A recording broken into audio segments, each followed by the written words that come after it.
My friends at Cricket Wireless and ESPN are giving away a trip to one of the year's biggest sporting events. We're talking about an opportunity to choose an ultimate bucket list event. Visit cricketsweepstakes.com/ESPN bucket list or go to your local cricket store to enter. This is Larry Culpepper. I love college football so much that I went ahead and came up with the idea of the playoff for it. And the only way I can get ready for each and every Saturday of college football is by listening to the Championship Drive podcast. And now, Jalen and Jacoby on ESPN Radio. When I pop the trunk, head to death. Y'all pop the trunk, I pop the hood. Now act stupid, I'll pop the trunk. Now give me a boom. He is Jalen Rose. What up, though? I'm David Jacoby. And we are Jalen and Jacoby on ESPN Radio. What are we going to do? We're going to be what they want. Let's give the people what they want, Jalen Rose. Let's do that. Let's give them what they need. Nick Young stole a pass intended for Lou Williams and hit a three-point shot to give the Lakers the win over the Oklahoma City Thunder. Are you now buying the baby Lakers? What's your definition of buying? Are you on the board? Do you think this is a thing? Could they make the playoffs? No. No? Can't get an 8 seed? Can't squeeze in the playoffs? Nick Young? Lou Williams? I like the job that Luke Walton has done with this basketball team, and I always talk about the two hardest things to do, and I'll give you two recent examples of coaches who I think did a really good job of this. Build through the draft, and that means consecutively you're drafting players like Golden State did, and they became a starting lineup. Mm-hmm. No particular order. Harrison Barnes, Draymond Curry, Green, sure. Thompson, Curry. Now you have to get these players to actually gel at a young age, and they went on to become a championship caliber team. So you're saying the Lakers are going to go on to become a championship caliber? No, that's why it's head-scratching to me that Mark Jackson's not coaching in the league, because he was their coach at the time. Yeah. The other thing, it is to get them to play hard every night. You see how the Bulls' effort was not there last year when they lost Tom Thibodeau? Mm-hmm. They pretty much had the same roster they have now. Yes, they added Wade. Yes, they add Rondo. Lost Rose, lost Noah. They got a different roster now. But in theory, the core of their team is really Jimmy Butler, who they drafted, Mirotic, Bobby Portis, McDermott. There's a reason why now all of a sudden they're playing better than expectations, because those players that they've drafted continue to nurture, and now they've become productive players. So to get a young team like the Lakers, who saw this up close and personal, Luke Walton, he was just in Golden State. And so to bring that to Los Angeles, and now balance is what he initially created that people aren't paying attention to. You take Brandon Ingram so high in the draft, you immediately say, we're not starting him. And it's not because of his ability or his weight per se. One, we're going to lower expectations. Two, guess what? We're going to ease him in with the second unit with Clarkson and Lou Williams. Guys who are going to be aggressive to score, guys who are going to break down the defense, and guys that are consistently going to be in attack mode even when he isn't. And that's going to get him layups and drops and dunks. And as a young player, start to get him confidence.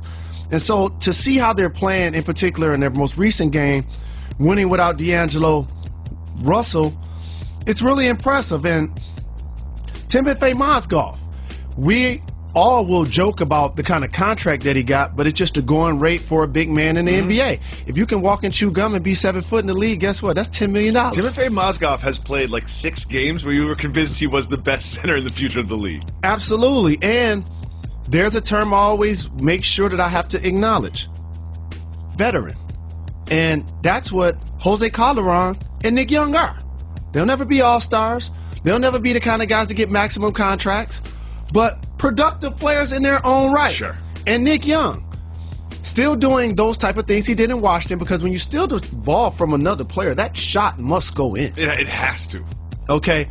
But if you've noticed, he's not as silly, he's not as immature, it's not all about being followed by the paparazzi, and not that his relationship was a distraction, but their locker room made it as such. That was self-inflicted. So now he's just focusing on playing basketball. And you know what else? He want to get paid. So this is when athletes, remember, when Nick Young get a contract, I'm putting this on wax, is this going to be the same player in person we see now? Because when it's a contract year, oh, you ready to make some sacrifice. I'm going to bed. I'm getting off social media. I'm eating right. You know what I mean? I'm doing all of the little things. He's playing defense now? No question. He's playing hard defense in a contract. And so that's a lot to be said, not only for Luke, who's going to get a lot of credit, but also Brian Shaw, who both of those guys spent a lot of time together playing and coaching, and I think they're both doing a terrific job. I think Luke deserves credit. I think Brian Shaw deserves credit. I think Nick Young deserves credit. I think all these people deserve credit. But, like, let's be honest. Let's be real. What really helped the Lakers this season was losing Kobe Bryant. Like, that was the most impactful thing that happened was Kobe Bryant left the team. But about Nick Young. But also, Kobe Bryant, his cachet and future Hall of Fame candidacy being played out over the last 2 or 3 seasons still gave the audience something to come and pay for. And sure. when you're in Los Angeles, he created a box office mentality that he was getting paid he was the highest paid player in the league, but on a 17-win team. And so now that allowed you to usher in these young guys, unlike in Philly, where they can't do that. It's all about, now we got Embiid, woo, we see that he's everything we thought he was. Nerlens Wells, the productive NBA player, but he didn't jump off the page as somebody that's going to be an MVP candidate. Jahlil Okafor, he can score the ball. He's not going to be a rim protector. He has strengths and weaknesses. I like his future. But the Lakers core, they have multiple guys that play different positions. Philly drafted all forwards and bigs. So now you can see Clarkson and Russell and Randall and Larry Nance. They all do different things. You sprinkle in a couple of vets, Luol Deng, Timothy Mozgov, Lou Williams, guys that understand showing up, playing, being professional, and doing what they can to get a check. And then you see if one of these guys becomes a franchise player. If not, hopefully you build a core group that now a franchise player wants to come play with. One thing I loved more than him stealing the ball from his teammate and then hitting the shot to win the game was this. He did the ice in his veins celebration that D'Angelo Russell is famous for, which shows you something. I don't want to read too much into it, but it does show you a little something. It just shows you that things have gone beyond the video from last year and the controversy. Because I would say if you think about what the Lakers season was last year, it's number 1, Kobe Bryant's retirement tour, and number 2, this video controversy thing. So at least they're joking with each other, and they seem to have mended that relationship. This also acknowledges the difference between the NBA and the NFL, because he would be getting fined in that league for celebrating. And this continues to heighten the popularity of the NBA because they don't have the physical and emotional restrictions from expressing yourself when you make a play. Now, there's sometimes I see demonstrative athletes and I don't agree with what they're doing, but they are still allowed to do it. And you don't have to be an all-star or a superstar or an all-NBA player. You can't throat slash. You can't do, like, the big balls dance, but But those things can be considered inflammatory or over the top. I don't consider twerking that, but you get fined for that in the NBA, in the NFL. So that is now what has allowed basketball to continue to push the popularity of football. And because they play once a week, it's going to always be celebration to watch 12 hours of football on one day a week. That's become religion in our culture. We associate Thanksgiving with football. We associate, Sundays with football, and the Super Bowl is a global holiday. But there's a reason why one of their logo is a shield and another one is a Hall of Fame player. The NBA continued to embrace promoting the player along with the team, and that allows a Nick Young in what in the long run may be considered a meaningless regular season game for a veteran player. It is a meaningless regular season game. Still get the chance to make a big shot, enjoy it, and not get a pink slip from the league. Can we please change the NBA logo every 10 years? Don't you think that would be fun? No. Every time a decade changes, we change the NBA logo? No. I think that would be so much fun, Jalen. No. I'm going to keep pitching this to you like every 2 weeks to see if you forget which side you're on. So you're with me. No, it can't be a fly-by-night thing. Here's what Dwayne Wade had to say about free agency. Now, this is interesting. Quote, "The league is all about relationships. Player relationships. Obviously, presidents and GMs have their job to do to put teams together. But when it comes to free agency, that's a player relationships more than anything." Hit the brakes. Hey, Dwayne Wade. Pat Riley's the reason why you guys had a super team in Miami. You don't think it was player? You don't think he really wanted to play with Rajon Rondo and Jimmy Butler? somebody has to clear the salary cap room. Somebody has to have the foresight to actually pull it together. The players can now make the decision when the path is clear, not the other way around. And I know this was something that LeBron, So that's a player's relationship. It seems like those players got together and said, we want to play together, and then found the best home for it. Dwayne Wade was not leaving Miami. LeBron James wanted to leave Cleveland because they hadn't showed him they could put a championship contending team around him. Chris Bosh was already an all-star putting up big numbers in Toronto and had the same issue. They needed someplace to go. Remember, New York tried to do the exact same thing. They struck out. L.A. tried to do the exact same thing. They struck out. So you have to have that puppet master that's going to navigate not only those guys, but bringing in Mike Miller, bringing in James Jones, bringing in Norris Cole. What's up with Mario Chalmers? Taking care of Haslam, bringing in Birdman.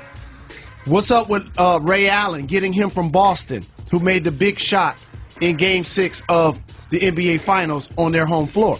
So, yes, the players now can be KD, can come to the Warriors after it's already been put together. That was a graduation of what we saw happen in Miami, what they tried in L.A. with Kobe, who was going to stay like Wade was going to stay. You add Nash, you add Dwight Howard to go with Powell. And like KD tweeted, why everybody teaming up to go play together? We should be lining up to beat these guys. He went and joined a ready-made team that already won a championship, already won 73 games. So that's why I wasn't personally enthusiastic about the move. So let's talk about this quote. He says it's player relationships. This is coming from Dwayne Wade. Okay, I get that. But at the same time, isn't the real reason he left Miami his relationship with Pat Riley more than anything else? Correct. Like, isn't that really why he left? It wasn't the player relationships that he wanted to go somewhere else. It was more his relationship with the front office at his organization why he left, not a player relationship decision. Hit the brakes. What player in the league has more cachet with their team right now as it relates to being a player and a quasi-GM and coach? We know who exactly that is. I don't even need to say it. I'm down with the king, LeBron James. Okay, so who has a better relationship than he and Wade in the league? Probably no one. No one. And you would just bring in Chris Paul and Carmelo Anthony because they're all homies, right? Yeah, but Dwayne and LeBron have a better relationship. You know why none of those guys currently play on the same team? Because nobody could get the money right. The money. Yeah, the money. The money's got to be there. At the same time, Dwayne Wade's like, it's a player relationships thing. It's like, why he didn't go to Cleveland? Yeah, you could have gone to Cleveland. They had like a veterans minimum spot available for him. Here's another example. He's not in Chicago because he and Jimmy Butler both went to Marquette. He's there because he got top dollar to play basketball. Yes. It's like he could be in Denver. Like, in that way, sure, it's a player's relationship. I don't want to play in Denver with those players. I do want to play in Chicago with those players. You just made the example. Here's all three. If you were doing a multiple choice, here's three scenarios that you can't fight based on his commentary. Okay. A is he has the best relationship with LeBron, but he didn't go there. Why? Because the money wasn't right. B, he had Denver, who was going to pay him a little more than Chicago, but that's, in theory, his hometown. Plus, they have a guy named Jimmy Butler who just so happened. They have a better team. They have a better team. To go to Marquette and they could get on the phone versus he couldn't do that with a player in Denver because he didn't have that level of relationship that he does with Butler. Do you want to play with Emmanuel Mudiay? When the money's right, I'm going to Chicago, where I'm going to throw out the first pitch and be celebrated. So, and option C, stay in Miami. That's just not happening. I understand where a lot of people start talking about the power being with the player. The power's with the dollar. Don't ever get it twisted. Always follow the money first. Whenever a decision is made, whether it's business or it's personal or whatever, like there's usually a financial motivation somewhere. When they all went to Miami, the goal was to try to get them, not one to make a lot more than the other two. It was to try to get it to where they all made around the same amount of money. There's a reason that happens in a salary cap driven sports. So yes, it can be about the relationships, but it's always about the money. About the money. Cash rules everything around me as we celebrate Wu-Tang Wednesday for the last time on Jalen and Jacoby. You know who Matthew Dellavedova is, right? Yeah, he's a professional basketball player in Milwaukee. Where's he from? Slovenia? Australia. Australia. That's right. The rugby background. You're going to learn a lot more about Matthew Dellavedova because he has produced and packaged together with his team a biopic that has been greenlit. There's going to be a feature film about the story of Matthew Dellavedova. What? Are you going to watch this in the theater? You excited about this one? I am not. And when I hear projects like this getting greenlit, I'm like, I got work to do. I know, for real. You got a book? You got the book right there. It's already written. I got work All to you do. have to do is just option the book. I got work to do. I need to get on the phone with some people about pitching some ideas for some shorts and some 30 for 30s. Something. It's out there. It's time to get it. I mean, if Matthew Dellavedova's out here with biopics, come on, Jalen. We need to do some development for you. Me and you need to have a meeting. We've talked about this for 5 years. We need to have a meeting, We were Jalen. trying to actually do a productive podcast that became a radio show that's now a television show. So we had other things that have been keeping us busy. Okay. If Matthew Dellavedova has a movie and we can't get you in the Michigan Sports Hall of Fame, did I write that letter to the Michigan Sports Hall of Fame yet? I'd rather A, be in the Detroit Sports Hall of Fame. Doesn't exist. B, I'd much rather have a street named after me in my hometown. That would mean more to me than being in the Michigan Sports Hall of Fame because you told me that there's some questionable candidates. And I love Eddie Murray, but I don't think he's even from Michigan. We thought it was Eddie Murray, the baseball player. Is Eddie Murray, I believe, a place kicker for the Lions? Oh! Like, you got a place kicker in there? How good was he? Did he lead the Lions to the Super Bowl? No. Did he lead the Lions to, like, a playoff victories? Like what did he do? Something for the community? Here's what I will say about Eddie Murray. 20-year Detroit Lion kicker, if I'm not over-exaggerating that. One of the best kickers in the league. I'm pretty sure he made more kicks and field goals than any player in Lion history, for whatever that's worth. But he broke my heart at the biggest moment. Okay. It's the early 80s. I think it's like 82, 83. I like when you make that mean face. We beat Washington, I think, in the playoff game. Wait, playoffs? We're talking about the Lions? Yep, that's the only playoff victory we've had in 50 years. That's why I remember this. I was a kid. I was thinking this is going to happen all of the time. Like, this is going to happen all the time. And remember, before the bye weeks, the Super Bowl used to happen toward the end of January. So that used to become quasi my birthday party, as well as enjoying football. Eddie Murray, we playing against San Francisco, Joe Montana, Jerry Rice, okay? 42-yard field goal to go to the Super Bowl. It's not that far. And he missed it. And he's still in the Michigan Sports Hall of Fame. Do you know what? You could put Eddie Murphy in the Michigan Sports Hall of Fame for that Asafoli jacket. Like, I feel like he's probably done more for the popularity of the Lions than Eddie Murray has. Like, let's be honest. On the eve of Thanksgiving, I have a lot of complicated feelings about this holiday. Really? No, you're taking this too serious, man. No, I was just being dramatic. I don't have complicated feelings Yeah, about like, Thanksgiving. come on, Just let man. me live. Yeah. Just let me live, All right, you Jalen. live, Just let me live, okay? Okay. I have extremely complicated Okay. feelings about Let's this talk holiday. about it. Let's talk about All right? I have some unpopular Thanksgiving opinions I want to share with you. Okay? I just want to Type vent of with way. you a little bit. Make you feel some type of way. Number one, turkey is the worst thing on the table. Like, this is all about the Thanksgiving turkey. The turkey is the centerpiece of the whole meal. However, of everything that is on the table, I would say turkey is the least satisfying to actually eat than anything else that is on the table. Maybe green beans would be a little bit low. Maybe whatever green dish you have is worse than turkey, but turkey is the worst thing on the table. Oh, boy, I tell you. If you can't eat it without putting gravy on it, why are you eating it in the first place? You don't have to put gravy on mac and cheese. Do you know why? You don't put gravy on ham. Oh, my goodness. You don't put gravy on pizza. Oh, my goodness. You have to put gravy on turkey. Oh, my You don't put goodness. gravy on chicken, Oh, my goodness. but you have to put gravy on turkey because it's so dry and bland. Do you know why the turkey became the centerpiece of Thanksgiving dinner? Do you even know that? Yes, I do. Well, please explain to me. Okay. First of all, you called my bluff. I knew you would do that. I believe Thanksgiving was some sort of traditional meal after the harvest to fatten yourself up for the winter that amongst the original sort of colonists that came over from England and other European countries. So why a turkey? Because turkeys were delicious at the time. I don't know. They're around. Why not turkey? So this is the... Do you know why I do turkeys? know. Okay. This is the reverse... I'm going to say right now, I promise whatever you say is going to be wrong. I promise. I'll just say one word that you didn't. Pilgrims. And that was their preferred choice of food. What? And that became the centerpiece of what's now a tradition called Thanksgiving Day. So it's not about how it tastes. It's almost like the Easter bunny for Easter. It's almost like the Christmas tree for Christmas. It's not like you have to have the biggest tree or the smallest tree. It's that you hope to have a tree or to have a wreath. So to have a turkey, and by the way, I disagree with you on something else. Jalen. It's not the worst thing on the table. Let me tell you the worst thing on the table. Stuffing. What? Stuffing's the worst thing. It depends on who makes it. Stuffing's good. It depends on who makes it. I like stuffing. Stuffing does vary a lot. There's a lot. Okay. It varies All right, a lot. So it come varies closer a lot. to my side. But Why? let me tell you something. Why? Let me tell you something. If you just go right down the middle, stovetop box stuffing, and don't get too fancy with it, delicious. Let me tell you something.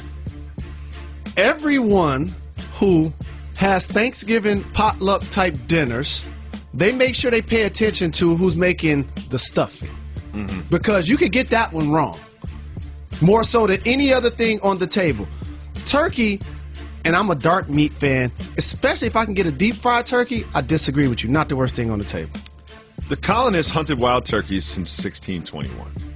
And that they started using that as a Thanksgiving meal. And then when it became a national holiday by Abraham Lincoln in 1863, Abraham Lincoln said turkey was to be eaten on Thanksgiving because it was a traditional, uniquely American dish. I guess turkeys are only American, I suppose. So that can't be the worst thing on the table because that's the anchor. But when you said to me, do you know why there's a turkey at Thanksgiving? And then I did a decent explanation, and then you responded with one word, pilgrim. I don't know how that's an explanation of why we're eating turkeys. But it's a word that it fit. Okay. It fit. Okay. Next unpopular opinion about Thanksgiving. Okay. Dinner shouldn't be before 3 p.m.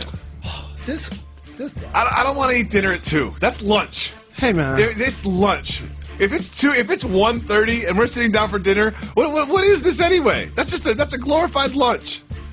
That's what it is. Hey, man, let me tell you something. It's lunch. You're not eating Thanksgiving dinner, you're eating Thanksgiving lunch.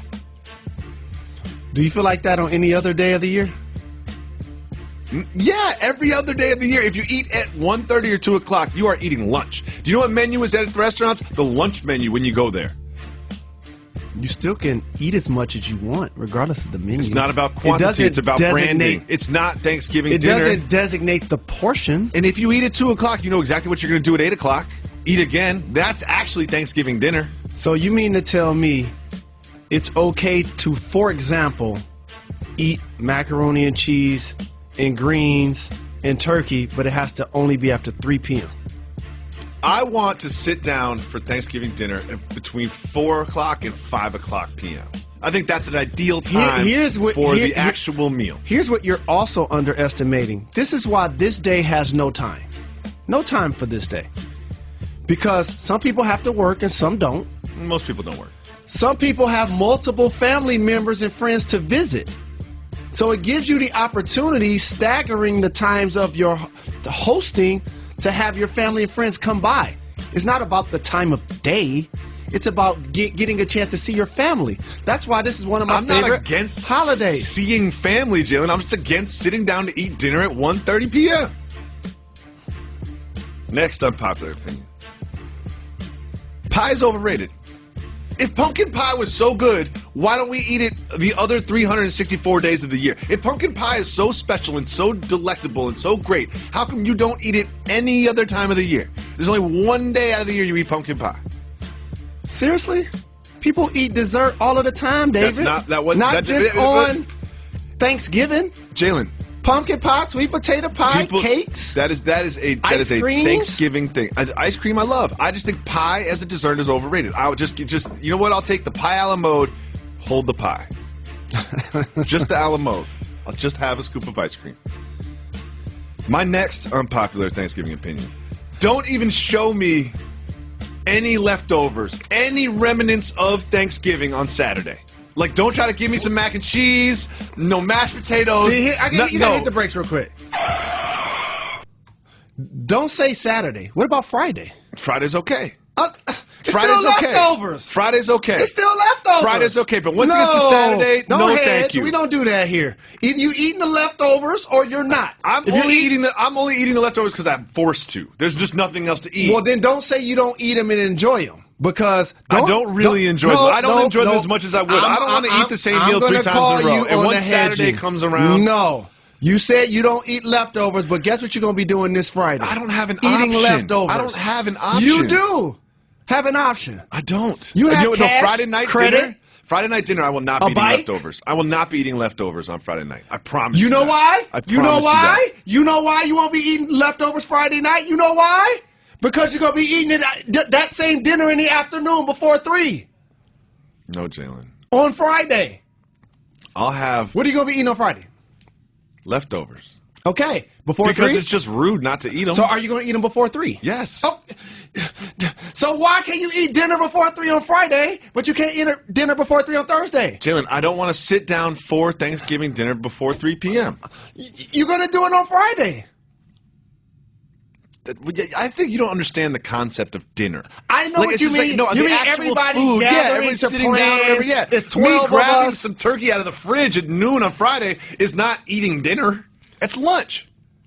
The meal is exactly the same. So what we did is we set up our voicemail box. If you dial 985-80-JALEN, 985-80-JALEN, you can leave voicemails for the show. Questions, opinions, feedback, comments, whatever they are. We've gotten some already, Jalen. I have not screened these. I have no idea what we're about to hear, but right now is the first ever voicemail from the fans.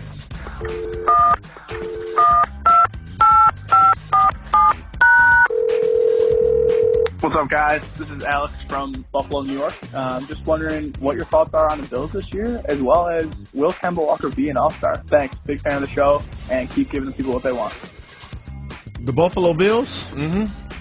They've had some head-scratching losses. They've had a couple of surprising wins. They're kind of the team that Rex Ryan has navigated, hovering around 500. You're hoping to see if they're going to take that next step. Here's the problem. When you're the third best team in your own division.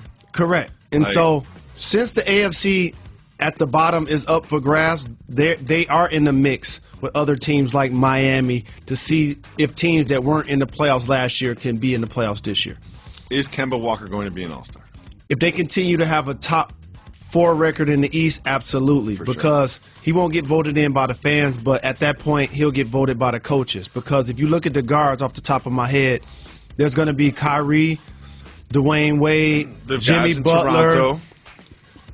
Kyle Lowry, DeMar DeRozan, Isaiah Thomas, and then they may split hairs with wins between players like John Wall and Kemba Walker. Mm-hmm. We'll see how it plays out. I think if things continue the way they are, you'd see Kemba taking that last spot. Let's listen to the next voicemail from the fan. All right, so this question is for Jalen. If the Detroit Lions make it far into the playoffs, like the NFC Championship, will you officially retire from the NBA, send in your papers, and everything? That's more realistic. Wait, first of all, it's unrealistic that the Lions will be in the NFC Championship. Jalen.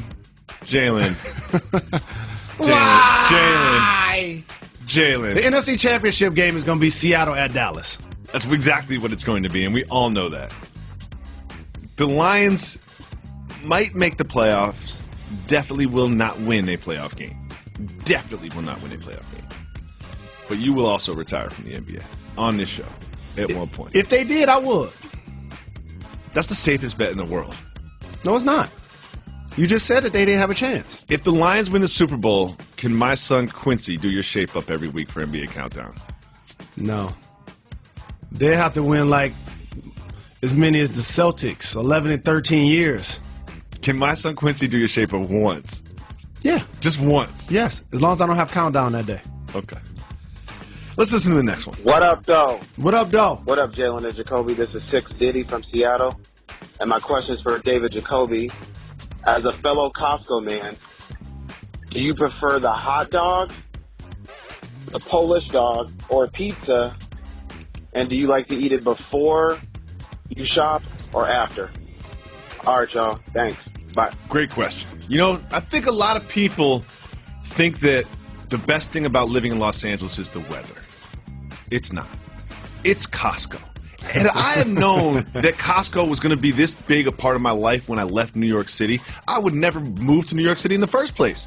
Costco trips are the anchor of my weekend. We went this weekend.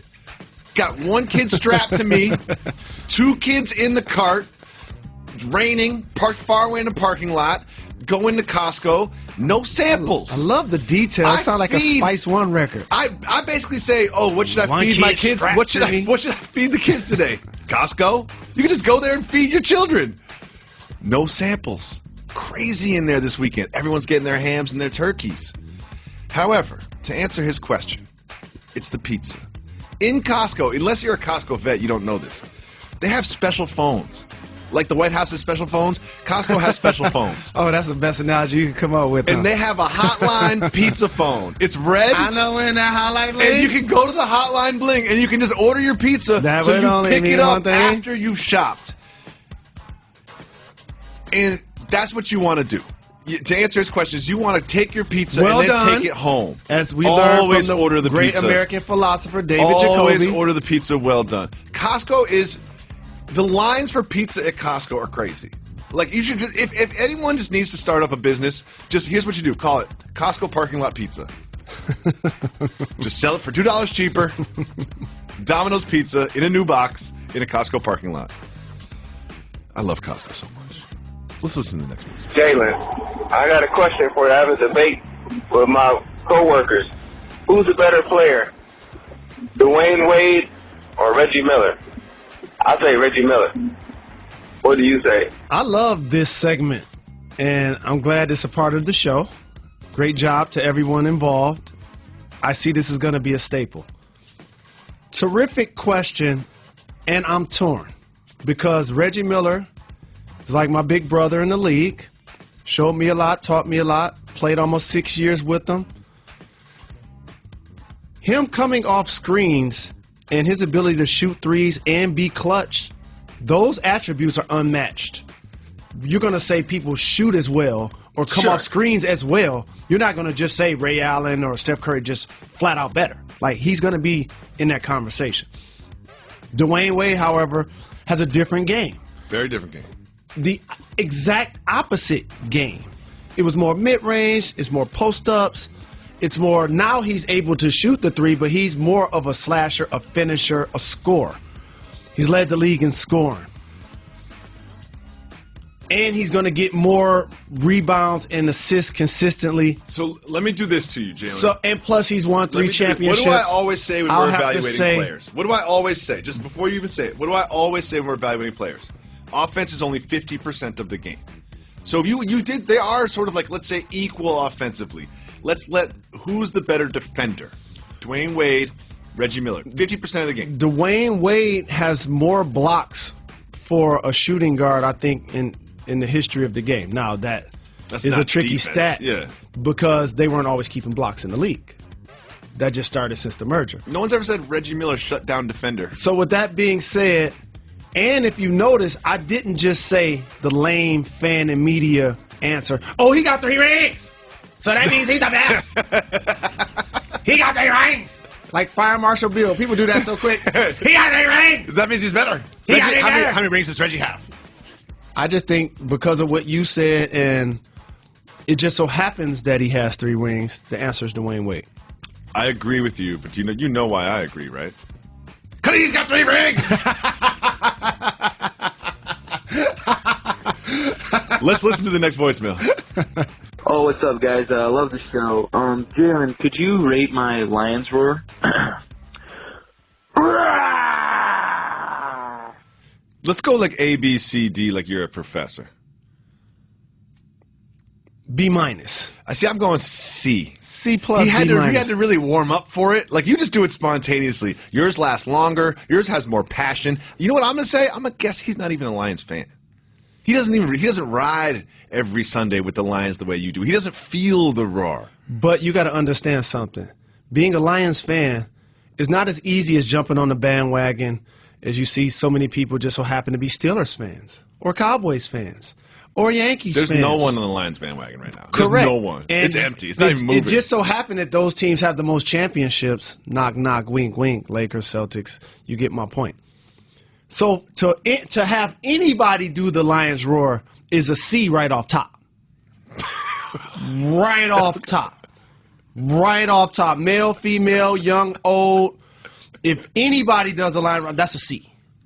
Now for him to call and leave one on the voicemail, B-. That's on a roll. I saw something on TMZ I had to talk to you about. Okay. Tyrese. We all know Tyrese is a singer, actor, personality. He's around Los Angeles a lot. He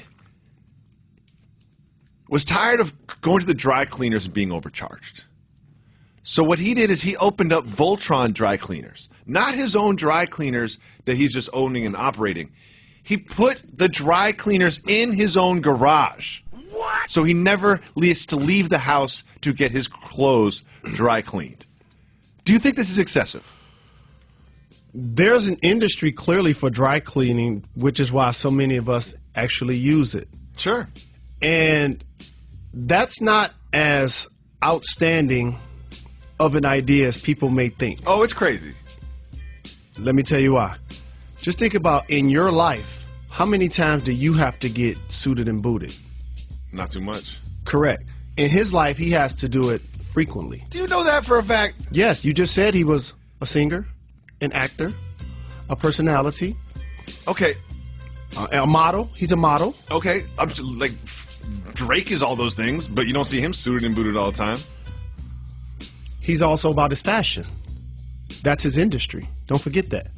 So I look at it like this. It's all about the investment and what it does to make life easier for you. You don't know the necessarily the extent that he has to continue to take to get his clothes freshened up. And by the way, the cleaners don't always do a good job. No, they don't. That's the other thing. And also, I don't think anyone really knows how dry cleaning works. Correct. Do you know that? Nobody. Do you know None of how us they does. clean your clothes? Correct. Like what chemicals do they use, or what it actually happens, or like when they say, "Oh, you've got a stain right there," and they put a little piece of tape next to it. What do they do about that stain? How does dry cleaning even work? Is it actually dry? I look at dry cleaning just like I look at going to a restaurant. Just because they're doing it doesn't make it better than what you could possibly do on your own. And if he feels, and by the way, in theory, that's also an investment. Like he's purchasing a lot of money. No, but just think about this. It's not like purchasing a car where the moment you drive it off the lot, it depreciates. These machines clearly are going to have value. Are they? Yeah. Here's the part that really was like, he might be lying about this. When he said that he got the workers from the dry cleaner, he said plural. Now he's got a staff of people just to dry clean his clothes. Like he's only wearing, let's say, 2 outfits a day. Like how much work could this possibly be? And let's say you're some guy named Brian and you work at the dry cleaner. Tyrese comes in and says, "I opened up a dry cleaner in my garage, Brian. How much do you get paid?" Like I get paid $15 an hour. All right, I'll give you 17 to work in my garage. Brian's like a personal dry cleaner for Tyrese now. I'm not totally mad at it. A guy that's fashionable like him, that always is on red carpets, I got love for him. I want to get him to come on the show and talk about it. Here's what's going to happen. Here's what's going to happen, right? We've all had friends that have done this. Picked up a new hobby, made some new big purchase. I promise you, that dry cleaning in his garage will not be operational in 6 months. 6 months from now, he will not still be dry cleaning clothes at his house. He will be taking them in his car, like he always did, and dropping them off at the dry cleaner. We disagree. Definitely we disagree. We need to follow up on this in 6 months. Yeah, let's get him on the show. Tyrese? Okay. Gucci Mane proposed to his girlfriend at the Hawks game.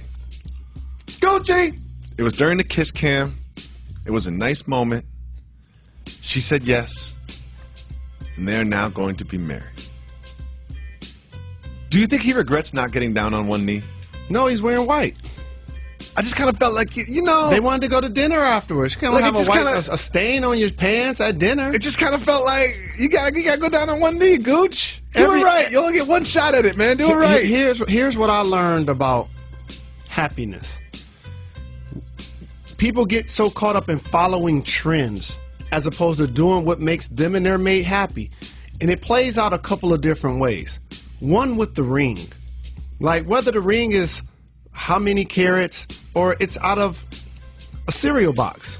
It shouldn't define your ability to want to be engaged or married to the person. If you're going to be in a lifetime partnership with somebody, the focus is always about the material ring. Like, that's the part that kind of bothers me. It's never like, oh, you got engaged, let me see the ring. Oh, you got engaged, let me see the ring so I can judge it. Oh, you got engaged, how much did the ring cost? Like, that's kind of where it goes, where it's like, no, you know what, that's cool. Like, I did get a present in this process. However, I'm going to engage in a lifetime partnership with another human being. Much more important than the, fiduciary value of my ring. Don't worry about investing all of your money in the ring. That's not for you and your mate. I have no idea what fiduciary means. That's for everybody else.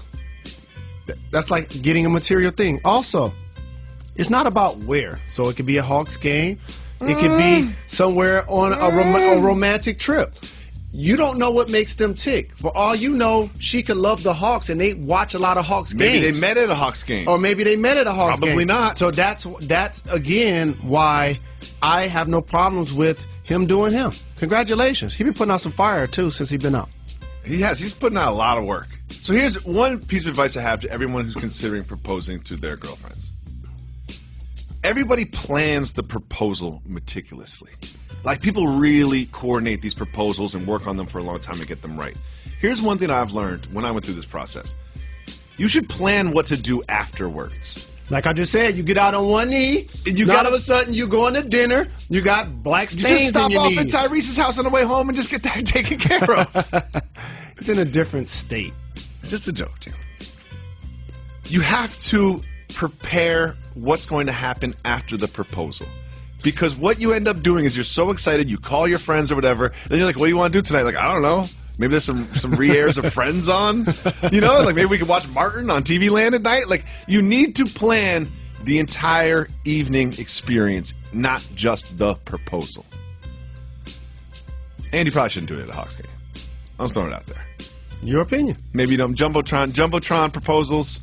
See, I always have to call you when you become one of these microphone critics, because where did you do your proposal? Brooklyn Bridge. Okay, somebody else is going to say, I would never do it on the Brooklyn Bridge. Why not? That's my point that's exactly. That's a perfect place to do it.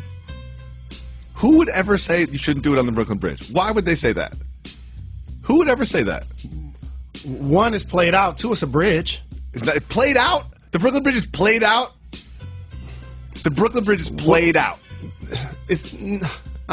Again,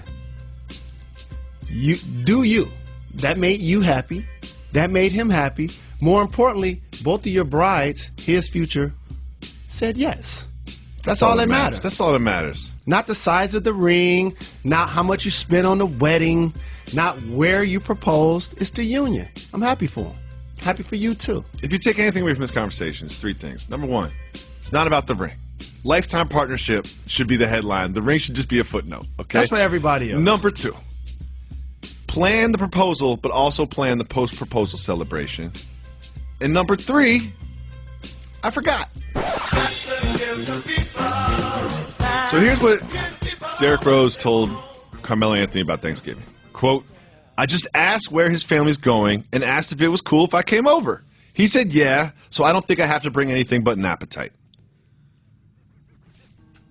Does Derrick Rose have to bring something to Carmelo Anthony's Thanksgiving? Got to bring some wine. Just got to bring in a beverage. Don't come in empty-handed. Even if you just stop at the bodega and get some bodega flowers. Just something. Got to bring something. Just got to have something. You know what I mean? Pick up anything. Even just like some apple juice. Like, just contribute something. You can't just show up, Derrick Rose. Got to bring something.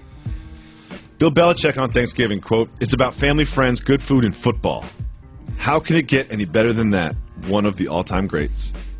Do you agree with Mr. Belichick? Yep, and I talked about this earlier. And one thing he didn't acknowledge is the exchanging of gifts. What ends up happening is material things become the bond as opposed to the actual union to celebrate what we're there for or the holiday. Just look at the start of the year.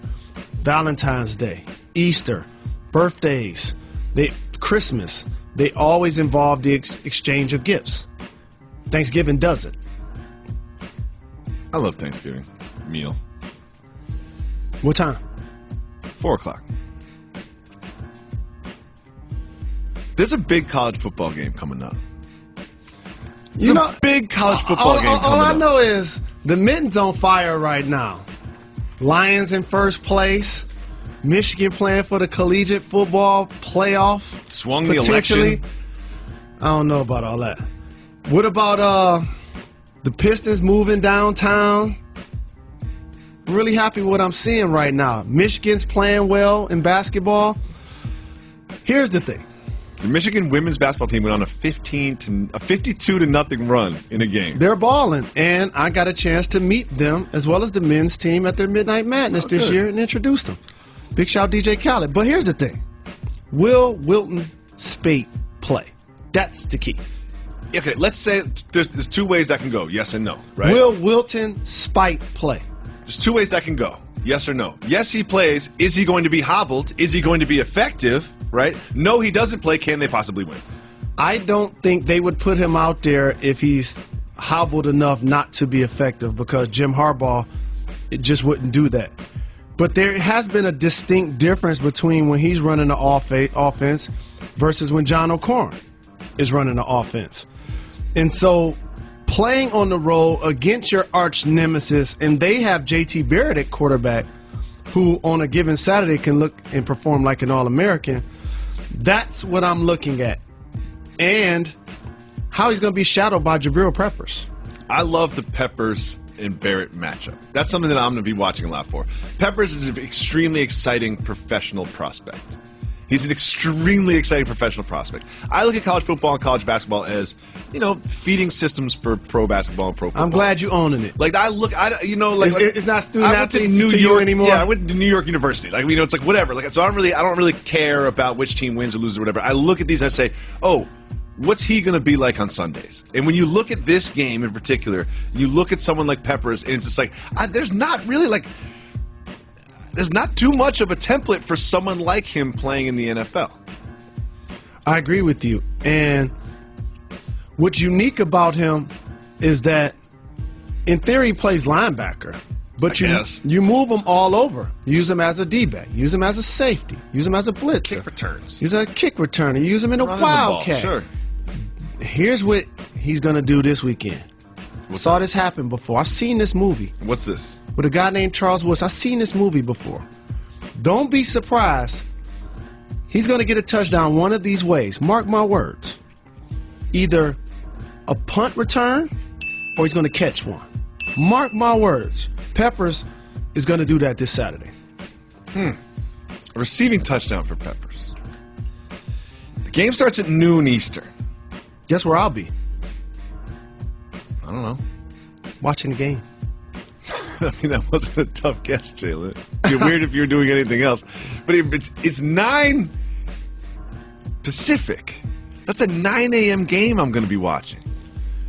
Here's what people on the West Coast had to get used to because they live it. The times for nationally programmed movies, television, sports shows, sporting events, they're done on East Coast time. The only one that caters to the West consistently is MMA. This is why you saw fights in the Garden that people weren't leaving till 2 a.m. Eastern. They're an audience that caters more towards a West Coast bias, so to speak, but everything else is going to have that East Coast bias. If you want to check the Michigan-Ohio State score, you don't necessarily have to check the score. You can just check Jalen's Twitter feed. Because if he's not tweeting, Michigan's losing. If he is tweeting, Michigan's winning. That's just how it works with you. And see, here's the thing I learned to do. I try not to be the media cheerleader, especially play-by-play on Twitter, unless it's a big game. Unless it's a big game. This is a big game. People don't want to hear me doing play-by-play when we playing against a Division II team. They don't care about that. When the score is going to be 68 to 0. 6. Yeah. Now, when it's a big game, yes, I'm going to be tweeting about the game. You'll text me back if they're winning. You will not text me back if they're losing. That's another way. Like, if I'm out taking care of the kids or whatever, I'll just text me like, hey, Jalen, yeah, when you stop texting back, I'm like, oh, Ohio State must have scored. I'm going to say, if I was betting on this, I would bet against Michigan. That's fair to say, right? If you had to bet $100,000 on this game, would you bet against Michigan? Depends on the line. No, just no line. Just straight up pick them. I love this question. I would take Michigan. Of course you would. And I would take $100,000 of your money. Because that is how gambling works. Jalen Rose. What up, though? The Tupac biopic is slated for release on June 16th, 2017. This strikes me as a Jalen Rose will see this in the theater type of movie. Will you see this in the theater? You know everything I said about Matthew Dellavedova's biopic? Yep. The opposite of that. The opposite of that? The opposite of that.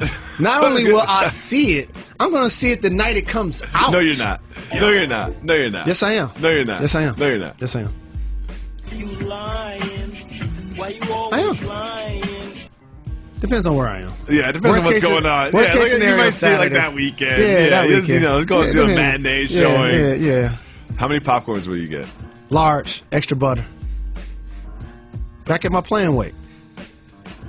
Really? Congratulations to you. Maybe we should lay off some of that butter then. You know? It's fine. Okay. While eating the butter, there are other things I could be eating. Pork, and beef, and slabs of ribs, and pizza, and cheese, good. and bread. And That sounds good. there's other things I could be eating. You notice you didn't mention But turkey? instead I'm eating You notice you popcorn. didn't mention turkey because no one eats turkey because turkey is not good. The old turkey's only good on like a cold cut sandwich. Here's That's the only time people appreciate turkey. Here's where I'm rolling with you. Here's where I'm rolling with you. First off, I don't eat cold cut turkey sandwiches. First off, I don't eat no cold cuts. I don't eat even bologna. Okay, that's I one. eat lots of cold cuts, but ever since Ghostface said don't eat cold cuts, I was like, thought twice about it. Exactly. Here's a thing that I guess is kind of quirky that I do. Don't like white meat. A lot of people are with you on that. I'm Chicken, not with you on that, but a turkey. lot of people are with you on that. Not a fan of the white meat. You know what's gross though, even though it's dark meat, is don't ever go to like the fairgrounds and buy one of those turkey legs that you carry around like that. If anyone who's ever like been to like a big college football game and seen those, they smell so good, they look so good, but once you have 2 bites of that thing, you're like, this is just disgusting. Like, now I'm just eating cold, gross turkey with chewy, stringy stuff in it. Here's It's where we not good. disagree. I love those. No, you don't. What? No, you don't. Had like a million Jalen, strings in them, like no, 2 picks. Jalen, Like- no. Like 2 picks. No. Especially when I had bad teeth and No. gaps in my teeth. All them things like 2 picks. I be eating those and flossing at the same time. Ugh. Oh, just even thinking about those makes me feel weird. Are you the carver? Do you carve the turkey? No, I just hold it in my hand like on the Flintstones. What's your confidence with carving the turkey? 0. I'll just do it. Cut the leg. It's not hard. Yeah, it's not that hard. yeah, it's I ain't worried about really it. that hard. Not worried about it at all. Yeah, it's not, I started doing it, and people were like, "Oh, this is like, oh, you really have to worry about this. You, have to carve. You don't get the electric. We don't need a chainsaw. It's a turkey. We don't need a chainsaw. Correct. You know all you need is a really sharp knife. You need a knife That's and, what you and a need. fork. And you know what else you need? Turkey that's falling off the bone. That's also something that you notice when you're slicing it. You know, it's nice and moist, as opposed to the next day, especially the white meat part, sticking to the bone. Oh, look who doesn't like leftovers now. I'm Look who's gonna- back on my side. I didn't say I didn't eat leftovers. This is the first time that all 3 games on Thanksgiving are pretty much must-watch football games. Don't take shots at my Lions. Please don't I'm not do that. going to. Yeah, you I'm not are. going to. We're the only team that's played on like when people that's one of those Jalen. that's one of those meaningless stats to a Lions fan. Let me tell you why. There's only 2 teams that consistently play on Thanksgiving. The Cowboys, they're America's team, and we represented the opposite. So all you saying is the Cowboys usually had a winning record and we did. Because for a long time there was only 1 game. Every single team is 500 or above playing on Thanksgiving And we Day. just started playing 3 games maybe 2 years ago. So let's talk about the first one. Let's do that. 12:30. So this is before dinner. No matter what time you eat it at, 12:30 is before dinner, which is nice. The Minnesota Vikings and the NFC North leading Detroit Lions. Have you ever participated in the tailgate? Yes. And some of the best tailgates you see, whether it's Michigan or Alabama collegiate football or Buffalo Bills in the NFL. Whoa. Buffalo Bills, I don't want to talk about that one. I've seen enough Buffalo Bills tailgate videos. Let me don't show me another Buffalo Bills tailgate When you're videos. watching- You don't want to be at a folding table in Buffalo on a Sunday. Put it this way. My point exactly. You know what they're eating? Real food. They're not saying, oh, it's before 3 p.m., so let's make some bacon and eggs. Okay. So at 12:30, not only will I be watching the Lions, I will be having my first plate during that game. No, you won't. That's tradition. Oh, during the game, maybe. Yes. Maybe in the fourth quarter, but you're not having your first plate at 12:30 in the afternoon. The food's not even ready yet, Jalen. Fam, at halftime, third quarter, it's time to eat. The Lions are on. You forgot the part. I told you this is our Super Bowl. We're not watching these games like the rest of you human beings. I'm a Lions fan. That's our Super Bowl. When you tailgating, you're eating before the game even starts. And usually the game starts early, right? I'm going to be eating while our Super Bowl is on. That's my most enjoying time to have my first plate of the day. If you sit down while the game is on, so you're sitting down at a long table, family's there, but maybe you're not at your own house, and someone turns off the television in the middle of the fourth quarter of the Lions game, what do you do? Head hits the ceiling. Like maybe you're just not, maybe you're at, maybe they don't watch TV while they eat Thanksgiving dinner. A lot of families don't do that, Jalen. A lot of families don't do that. What do? Do you be polite and just check your phone for the score because you want to be nice guy, Jalen? Or do you sort of like just excuse yourself and go to the other room and watch the rest of the game? This is a great question. It's called planning. I'm not going to be anywhere that's the game on won't the be table. on. Okay. You're making your priority number 1, football, number 2, family. Is that how it works? Yeah. Okay. That's fair. At least you're being honest. A lot of people would switch those, but at least you're being honest. Because you can watch the game and still visit the family or your friends or whoever you enjoying the holiday with. The Vikings had the 13th ranked defense in the NFL. Started the season a little higher than that. Everyone was so high on the Vikings. I'm worried about Rhodes, the D-back. I'm worried about Cordell Patterson. We can't allow him to do a kickoff or a punt return for a TD. Minnesota has the second most interceptions in the whole league. However, your guy quietly has thrown 1 interception in the last 6 games. When you think about the greatness of your franchise, if you can currently say the guy that's playing this weekend is the best player in franchise history, that should say a lot. That's not, but not for the Lions. Matthew Stafford has been that for us, the best since Bobby Lane. And the crazy thing about that, went to the same high school in Texas. Can't make this up. Then we go into a good game. There you go. My guy, Kirk Cousins. How you like me now, Kirk Cousins? The hair tussler, Kirk Cousins. Going up against America's team, Dak, Dez, and Zeke. This is a game, and I know this is hard for football fans, especially when the Cowboys have the ball. When they line up, and by the way, I became a Cowboy fan. They used to go to the line of scrimmage. They used to get down their three-point stands. Blue 16! Then they'd get up, look left, and look right, get back in the stands. I was like, oh, that's cold. And they did it really synchronized, too. Cold. Like, they did it really synchronized. I love that.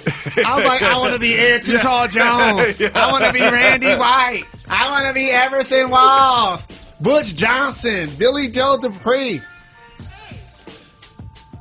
When you're watching that game, try when Dak is under center. So when they snap the ball, initially don't look at him. I know that sounds weird to a lot of people who follow the ball. Try to look at the offensive line. And what I mean is that's going to tell you if he's going to have time to throw or if Ezekiel's going to have room to run before they even cross the line of scrimmage.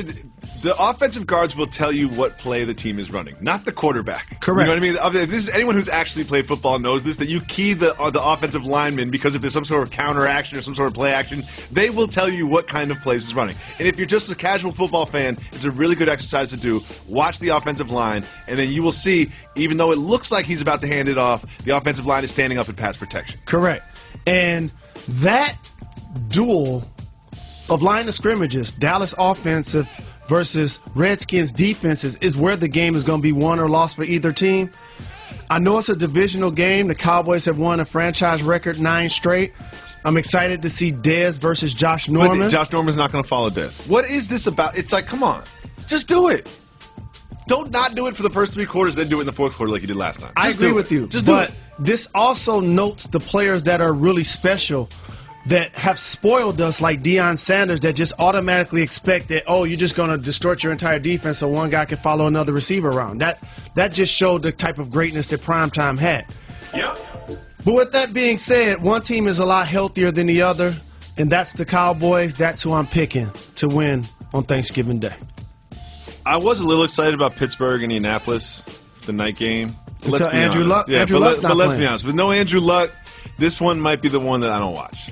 This is one's going to be the one I don't watch. No, it's going to be the one that's on, but then the family starts doing other stuff, like playing cards. Yeah, people Playing are dominoes. starting to get intoxicated at this point. Yeah. People, it's like And things are starting to fall apart. But here's the... And also, those other people come over and visit at this point, too? Yes, but... They had their own Thanksgiving dinner? But here's the part of the day. Hit the brakes. Here's the part of the day that family member, that friend, has now been consistently eating and drinking for over 6 hours. And that person now, all of a sudden, wants to talk about the things that make them unhappy. Don't be that person this holiday. No one wants to hear. Don't be the guy. Don't be the person. Don't send any negative texts. Don't send any negative emails. Don't send any negative tweets. Don't argue with your family about things that happened 5 years ago or things that happened when you were little. You only can be the best version of yourself right now. Enjoy your family. Enjoy the holiday. Don't ruin it to where everybody leaves upset. This isn't about what happened 20 You're years mad, ago or right. who still owes you money. It's Yes. not about the election. Yes. It's not about any of that. Because it's a bad game now, so now you're also looking for other distractions. Other things to do. Don't be that young lady. Just don't be because that guy. Andrew Luck has a concussion, don't ruin the family dynamic. I just want to see how many scores Antonio Brown's going to get, what dances he's going to do, and I can't wait to see Le'Veon Bell line up as a receiver. He's showing great hands, running routes, catching the ball. I think the Pittsburgh Steelers get it done. You know what I can't wait to see during this game? The back of my eyelids. I'll be asleep for that one. Very simple question, Jalen Rose. What up, though? Not a simple answer. Okay. Who's the second best player in the Eastern Conference? Kyrie Irving. DeMar DeRozan? DeMar DeRozan. Paul George? Kyrie Irving. Jimmy Butler? Paul George. Hassan Whiteside? Butler. I would have to say this season the best player in the East is LeBron James. As the it second will be, best player. as it has been for a decade. The second best player in the East, DeMar DeRozan, so far this year. So far this year, but I would not be surprised if Kyrie Irving ended up in that spot. It's just an interesting thing to consider. No, but they have different responsibilities because Kyrie Irving, while he may lead the team in scoring, he doesn't have to get necessarily the toughest assignment on the perimeter. When you play against the Raptors, you have to find a way to slow down DeRozan. As you see, he had 30-plus in multiple games to start the year. So because of responsibility to their team and how their direct result of whether the team wins and loses is based on their performance, I have to give the edge to DeMar DeRozan. I would say DeMar DeRozan is more important to his team than Kyrie Irving, but Kyrie Irving is a better basketball player. If you were starting a franchise and you had to pick one of those two people, I think you would pick Kyrie Irving. I think you would. I would, but you asked me So I'm who's... saying he's the second best player in the Eastern No, you Conference. said who's been the second best player. You didn't say who's the best prospect behind LeBron James. He's been more productive. He led the league in scoring at the beginning of the year. There was a really, really interesting column written by Tim McMahon of ESPN. And it was about the relationship between Chandler Parsons and Mark Cuban. Now, what did Mark Cuban do last week to a couple of our colleagues? He banned media members that weren't beat writers that, quote-unquote, didn't cover the team every day. You don't think that was related to this column coming out, No. do you? You don't think that's just a coincidence that those two things happened within 2 weeks of each other? No, he wouldn't do that. No. So this column about Chandler Parsons and Mark Cuban, It was really interesting because it showed just how close they were as an owner and a player. They used to hang out together. There was a lot of boozy late nights. And Parsons became sort of a confidant for Cuban, even when it came to personnel decisions. Parsons felt like other people on the team were jealous of that relationship. Parsons also felt like he had a commitment from Cuban that he would stay in Dallas and retire a Maverick. Well, guess what happens? Hurts his knee. And then Mark Cuban's like, I don't know if I want to give this guy the max contract that other teams are going to give him. And next thing you know, Chandler Parsons is gone. There's only one reason why we're talking about this. Because another team paid him more money to play basketball. He's a free agent. So now we're going to have a revisionist history to why he left. He left because Memphis gave him more money coming off a knee injury. That's why he's gone. So these details, while they are unique from player to owner, and I'll get to that, ultimately, as it relates to basketball, they're frivolous. They're irrelevant. Now, to answer your original question, do players get a chance to hang and booze and be confidants about personnel moves with the owner? Almost never. But it's not about the player. It's about the owner. Mm-hmm. It's because owners don't put themselves in that position to champagne and campaign with their team. So this is a unique relationship that Mark happened to have with the player, and ultimately Memphis gave him more money to play, and he left. Don't you feel like on most teams there are franchise favorites? There are people that have been there longer, that are stars, that have more influence with the front office than other players, right? No. Something like LeBron.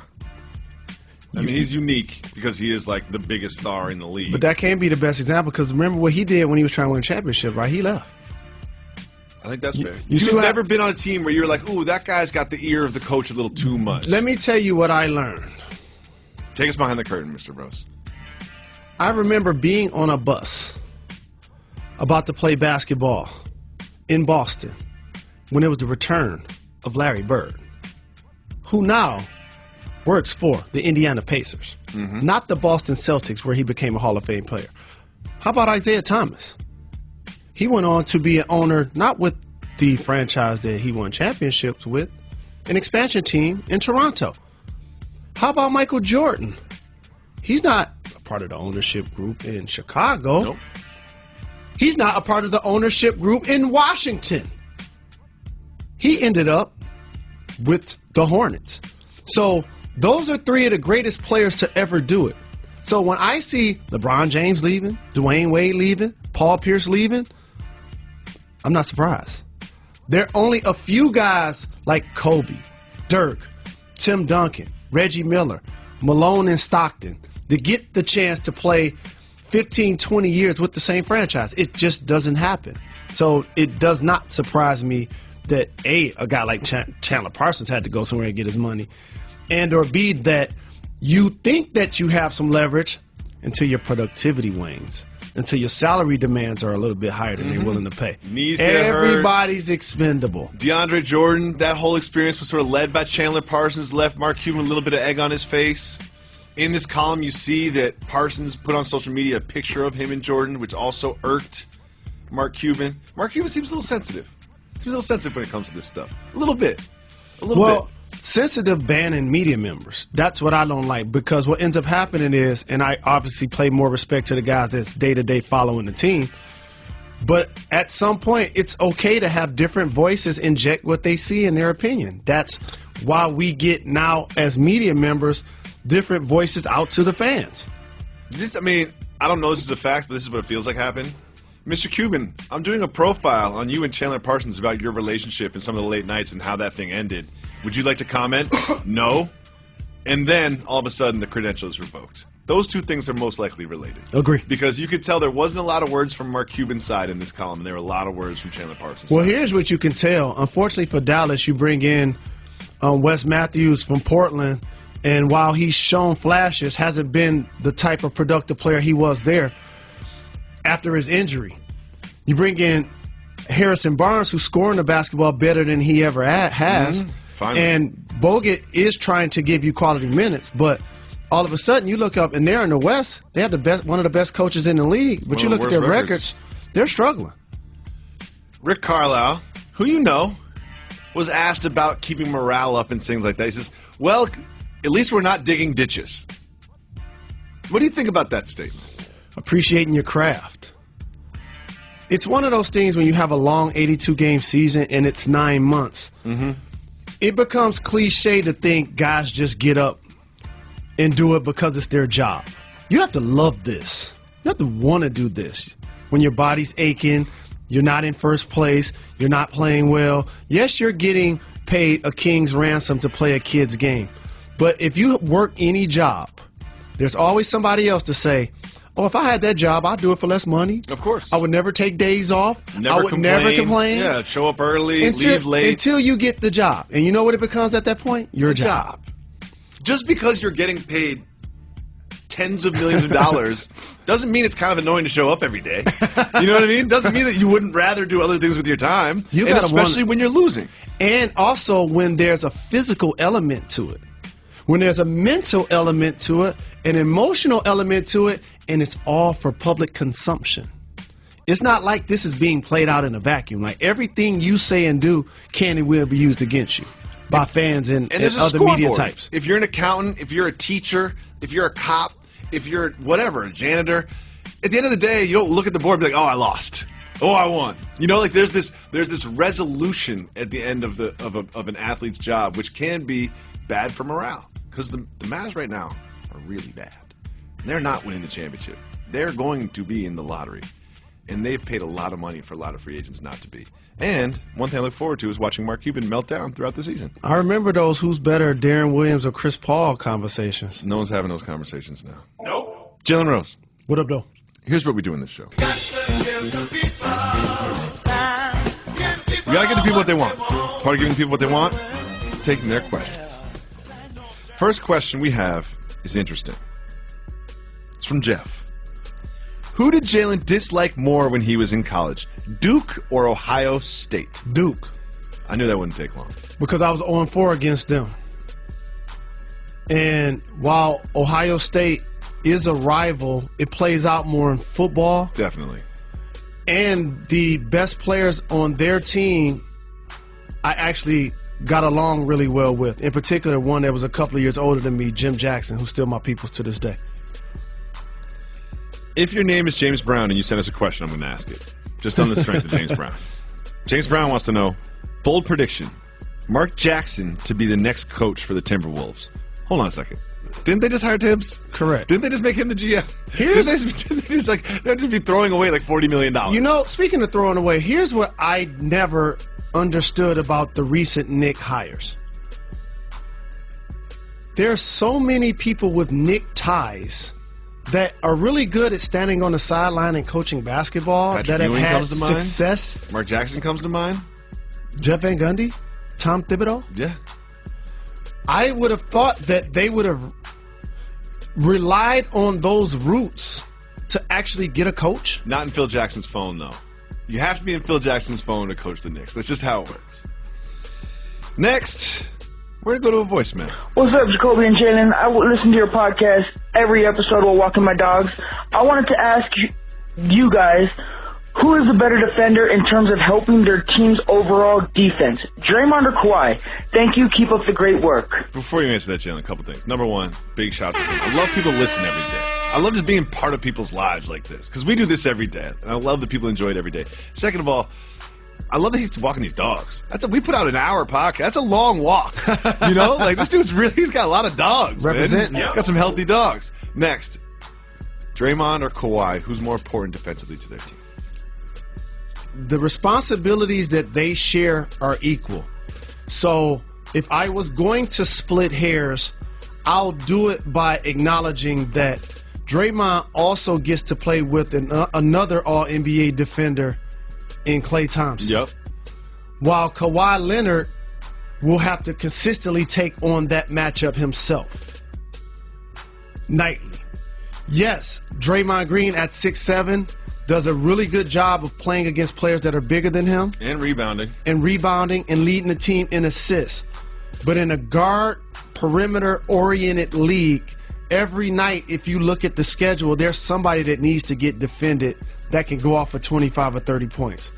So just to split hairs, I would have to say Kawhi, but that doesn't mean that he's going to win Defensive Player of the Year ahead of Draymond, because they both will have the opportunity to fill up the box score Draymond is straight with up defensive campaigning. stats. I mean, Draymond's going to start taking out TV ads at the end. He's like, this has been approved by Draymond Green. He's just straight up campaigning. I approve this You're going to message. be going through your neighborhood and people's lawns. There's going to be little signs that say Draymond for DPOY. Like, all right, dude, he's going to spend a lot of money on that. He's got like a $200,000 Draymond Defensive Player of the Year campaign, and it'll pay off in the long run. Next question that we have is from Anthony. He wants to know, if you could have one big man to build your franchise around, you taking Karl-Anthony Towns, Porzingis, or Embiid? It's a tough one. No, I thought the answer was easily going to be Anthony Davis. No, I think this is more sort of like this new crop. Okay, and I don't mean easily like easy choice. It was going to be, I had an easy answer for the question. This choice is a lot more difficult. I would say, however, Karl-Anthony Towns. I would probably say the same. And the reason why is steady. Turns over both shoulders. Plays from 15. Can shoot it with range. Doesn't look silly if he switches on a pick and roll. Really good passer. I've seen more consistently from him, though he and Porzingis are clearly both young performers. Porzingis is clearly more perimeter-oriented. Having a big on your team that could get 20, 10, and 5 in today's game doesn't happen often. While, and KD deemed him the unicorn, Porzingis is unique, being 7'3", will block shots, can play 5, can shoot the 3. I like his toughness. I really like the fact that me and him both go to World Star every day. Mm-hmm. And I like the fact that Joel Embiid plays with a personality on and off the floor, and that he's living up to the hype. But right now, I would have to say Karl-Anthony Towns. All good, young, future, perennial all-stars, in my opinion. I have two either-or questions coming for you, okay? And I want you to answer them definitively and quickly because they're very important questions. First one, Nas or Jay-Z? This is from Lewis. I love this question because it reminds me of why being in sports and an athlete means so much to me, and I encourage young people to participate in sports because of the life lessons that it teach you, the discipline, the sacrifice, all of the things that just come with sports. Is because when you're an athlete, you look at it different than the average fan or the media type. I knew you wouldn't answer this question. So the easy answer would be Jay-Z. Except when they played against each other, I like that. battled. I like what you did here. Nas won. No question. Yep. So the answer is actually Jay-Z. But trust me, Nas goes to bed and his contingency goes to bed at night and sleeps really well. Do you know what this is Knowing like? that This is this is like a real college debate. football. It's like college football playoff rankings. It's like, well, head-to-head. If you look at the head-to-head matchups, you know, Nas won definitively head-to-head in a neutral field. I have to go Jay-Z's for consistency. Nas has had a couple Esco albums. He had a couple albums that were kind of like head-scratching. Jay-Z has just been consistent. Let's listen to another voicemail from our fans. Again, you can call 985-80-JALEN. Reasonable Doubt and Illmatic, two of the greatest albums ever put out by anyone in any genre. Say Illmatic is probably my favorite album of all time. Just my personal. So that's my personal opinion. But that's what makes that debate great. Just think what you just said now. My favorite album. But look, I know. But I'm just saying that's why I use the sports analogy, because while we give Jay-Z the answer to the question, and rightfully so, he earned it, you still will say Nas beat him head to head, and you did say that Nas's album compared to the Jay-Z never made an album as good as Illmatic. Jay-Z lost the battle head to head. However, if I had to pick one, I would pick Jay-Z over Nas. 965-80-JALEN. You call that, you can leave us a message. Let's listen to the next one. Hi, Jalen and Jacoby. I listen to your podcast all the time with my boyfriend, so I wanted to ask you guys what your opinions on Black Friday are, and if you're planning to do any shopping this Black Friday. Couple things. First of all, I really appreciate the call from the female fan. However, I'm a little suspicious. I think the boyfriend made her call. I think the boyfriend's really the one that listens to the podcast. She listens all the time when she's in the car. She doesn't want to. Just guessing. Just a guess. This is where we're going to disagree again. Just a guess. One of the things that I've noticed that happened with our audience, which is why I'm happy we're going to have Women Wednesday as an acknowledgement. I hear this so very often that this is couple viewing and listening our program. Yep. There's so many women that come up to me and say, I listen to the pod with my boyfriend. Mm-hmm. That's how they got turned on to it. It's not like they probably are just listening to it on their own. I take that as a huge compliment. No doubt about it. No question. What was her question? Her question was... I forgot too. Black Friday. Oh, Black Friday. That's right. That's right. So here's the thing about Black Friday. Depends on where I am and how crowded it's going to be. I'm not going. Where I am. I'm not going anywhere. How crowded No. Yeah, I don't want to have, when you go to like the mall or whatever, and I'll go to the parking thing, and if I have to go to like the 8th floor of the parking garage, I'm just going to leave. Like, no thank you. And when you go to a mall, like, it looks like a sea of individuals that it almost feels like a kick in the stomach. It's like, I'm about to drive around for 45 minutes to even try to find a parking spot. Or if you try on a shirt and it fits, and you're like, you know what, I like this shirt, I'm going to buy this shirt. And then you walk to pay for it, you're like, I'm not going to buy this shirt because that's going to take 40 minutes. This shirt didn't fit that well. Thank you so much for listening on ESPN Radio, for watching on ESPN2 and ESPN News, and subscriing to the Jalen and Jacoby podcast. Enjoy your Thanksgiving, Jalen. Gobble, gobble.